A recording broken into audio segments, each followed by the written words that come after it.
Hello बच्चों, good evening. कैसे हैं आप सब? दुष्यंत सर, आज का पेपर कैसा था? आपका रिव्यू क्या है? आपका एनालिसिस क्या है? तो आप सबको पता है मैं यहाँ पे आपको टेंशन देने के लिए नहीं आता। मैं पहले यहाँ पे मैं सिर्फ आपको एक पेपर का ओवरव्यू देने वाला हूँ, तो जो अगले एग्जाम के बच्चे हैं वो भी एक बार प्रिपेयर चेक कर लेंगे कि कैसा है, हमको करना किस प्रकार से प्रिपरेशन है। तो देखिए, ईबीसीएल का पेपर था, टफ था, डिफिकल्ट था, ये आप मुझे बताएंगे। पहले मैं आपको एक बार पेपर का ओवरव्यू दे देता हूँ। सबसे पहले रिजर्व बैंक के फंक्शन क्या है? मॉनेटरी स्टेबिलिटी को सिक्योर करने के लिए भारत में। तो इसका आंसर मेरे ख्याल से आप सब लोगों ने लिख दिया होगा, मॉनेटरी पॉलिसी। फिर मॉनेटरी पॉलिसी की कमिटी है, आपने काफ़ी कुछ अच्छे से लिखा होगा, आई एम वेरी श्योर। और नहीं भी लिखा तो टेंशन मत लेना, आगे क्वेश्चंस हैं। उसके बाद फिकरा से क्वेश्चन था कि भाई person resident of India and citizen of India के ऊपर रेस्ट्रिक्शन क्या क्या लगी हैं फॉरेन कंट्रीब्यूशन एक्सेप्ट करने की। तो ये आप बता सकते थे, मेरे हिसाब से कोई प्रॉब्लम नहीं होगी। उसके बाद current account transaction liberalise remittance scheme $2,50,000 US, yes और नो। उसके बाद डायरेक्शंस, आरबीआई ने जो अलग अलग डायरेक्शंस अलग अलग क्लास की एनबीएफसीज के लिए इश्यू किए हैं, आपको वो बताना है। डायरेक्ट क्वेश्चन है, तो मेरे हिसाब से पहला क्वेश्चन आपका अच्छा गया होना चाहिए। नहीं गया तो कोई प्रॉब्लम नहीं है, आगे बढ़ जाओ। कंपाउंडिंग ऑफ कॉन्ट्रावेंशन, ये अब ये तो बताया नहीं कौन से चैप्टर का है ये कंपाउंडिंग ऑफ कॉन्ट्रावेंशन। ये आप मेरे हिसाब से फैमा का आंसर आप सबने लिखा होगा, मुझे मेजरली यही आंसर लिखा होगा। तो फैमा का बेसिकली कंपाउंडिंग ऑफ कॉन्ट्रावेंशन का जो अमाउंट है, क्वान्टिफाइबल होता है, नहीं क्वान्टिफाइबल होता है, कौन करता है, ये सारी चीज़ें।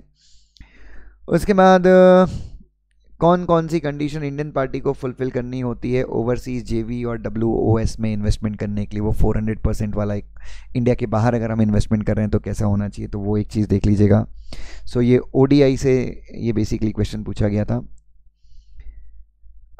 गाइडलाइंस फॉर नोटिफाइंग किसी जगह को, किसी एरिया को स्पेशल इकोनॉमिक जोन कैसे डिक्लेयर किया जाएगा। अच्छा, एक और चीज़ मैं बता दूं, ये जो पेपर हमारे पास आया है ये सीएस एंगेज्ड की तरफ से, ये जैसे कि कल का पेपर सीएस अपडेट्स की तरफ साइड से था, ये पेपर सीएस एंगेज्ड की तरफ से हमारे पास आया है। सुमित जैन को मैं बधाइयाँ देता हूँ कि इतनी अच्छी सर्विस उन्होंने हमें प्रोवाइड की, उन्होंने हमें क्वेश्चन पेपर भेज दिया, that really means a lot. Otherwise question paper का फोटो लेना डिफिकल्ट होता है। तो सी एस एंगेज को आप सब भी फॉलो कर सकते हैं, they are doing good for C S. Now FDI regulation में अगर आपने कॉन्ट्रावीन किया तो पेनल्टी क्या है, डायरेक्ट क्वेश्चन है। उसके बाद limits on possession and retention of foreign currency, वो foreign exchange and foreign coins वाला $2,000 कॉइन्स जितने चाहो उतने रख सकते हो, ये सारी चीज़ें हैं। फिर वो आरएफसी अकाउंट में कौन कौन से तरीके से आप पैसे कमा के रख सकते हो। उसके बाद लेंडर्स कौन है, रिकग्नाइज लेंडर। बच्चों ये तो एकदम आपके मुंह पे एकदम ऐसे करके क्वेश्चन दे दिया उन्होंने। EPCG export promotion capital goods scheme, क्या क्या फ़ायदे मिलते हैं इस स्कीम के अंदर? बच्चों कैपिटल गुड्स अगर आप इंडिया से एक्सपोर्ट कर रहे हैं, प्रोजेक्ट्स वगैरह एक्सपोर्ट करते हैं, तो ये बेसिकली फॉरेन ट्रेड पॉलिसी का क्वेश्चन है। ये तो आपके मुंह पे उन्होंने एकदम आसान क्वेश्चन दे दिया। इंपोर्टर एक्सपोर्टर कोड के बारे में बताना, कैसे ऑफलाइन ऑनलाइन कैसे आप ऑब्टेन कर सकते हैं। कैंसिलेशन ऑफ सर्टिफिकेट अंडर फिकरा, तो फिकरा से 9 मार्क का क्वेश्चन आया ना। फिकरा से सर्टिफिकेट ऑफ रजिस्ट्रेशन आपका कैंसिल हो सकता है, सस्पेंड करते हैं 180 दिन के लिए, देन कैंसिलेशन आपने लिखा होगा, नहीं लिखा होगा टेंशन मत लेना, आगे भी क्वेश्चन है और ये तो ऑप्शन वाला है। हैजिंग कैसे करते हैं भाई? इतना सारा फॉरेन ईसीबी लिया है तो उसको रिपे करने का कोई अरेंजमेंट किया है, नहीं किया है। राघवन कमेटी, कई बच्चों का मुझे मैसेज आया कि भाई राघवन कमेटी सर क्या है, ये तो हमने कभी सुना नहीं। मॉड्यूल के फर्स्ट सेकंड पेज पे राघवन है, मेरे नोट्स होंगे तो फर्स्ट या सेकंड पेज पे आपको राघवन कमेटी मिल जाएगा, और नहीं लिखा तो कोई टेंशन नहीं है। बट अच्छा क्वेश्चन था। सर्विस, जिस चीज़ को आप फील करते हैं, भोगते हैं, आनंद लेते हैं, मज़े लेते हैं। ओह, ये थोड़ा सा ट्रिकी क्वेश्चन था, ट्रिकी नहीं, ये रट्टा वाला क्वेश्चन था। वो कॉम्बिनेशन की लिमिट लिखनी थी कि कब आपके ऊपर कंपटीशन का, आपके कॉम्बिनेशन के ऊपर कंपटीशन है, कब एप्लीकेबल होगा। सीसीआई के आगे अपीयर कौन कर सकता है? Why do we need to, ये आपको एकदम ज्ञान पेलने वाला क्वेश्चन था, जो क्लासरूम डिस्कशंस होते हैं कंपटीशन एक्ट के पहले, ये उसके आधार पे क्वेश्चन था। तो ये तो कंपटीशन एक्ट के क्वेश्चन उन्होंने आपके मुंह पे रख दिए। उसके बाद मॉनेटरी पेनल्टी को एग्जीक्यूट कैसे किया जा सकता है? बच्चों ये भी बहुत सिंपल था क्वेश्चन।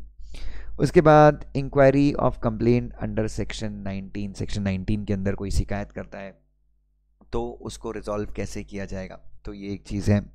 नाउ उसके बाद डायरेक्ट क्वेश्चन है बच्चों ये। देन कोविड के पीरियड में एक ड्रग कंपनी ने एक एडवर्टीजमेंट दिया, रिवॉर्ड टू 10,000। अब बच्चों ये Carlill versus carbolic smoke ball company का केस है, कॉन्ट्रैक्ट का क्वेश्चन है। देन टॉमी के पास दो प्रॉपर्टीज़ हैं, प्रॉपर्टी एम, प्रॉपर्टी एन। वो प्रॉपर्टी एन जॉन को बेच देता है और कंडीशन लगा देता है कि जॉन को एक से ज़्यादा बिल्डिंग, ये पार्शियल रिस्ट्रेंट का क्वेश्चन है बच्चों ये, तो आप ऐसी कंडीशन लगा सकते हैं, कोई प्रॉब्लम नहीं है।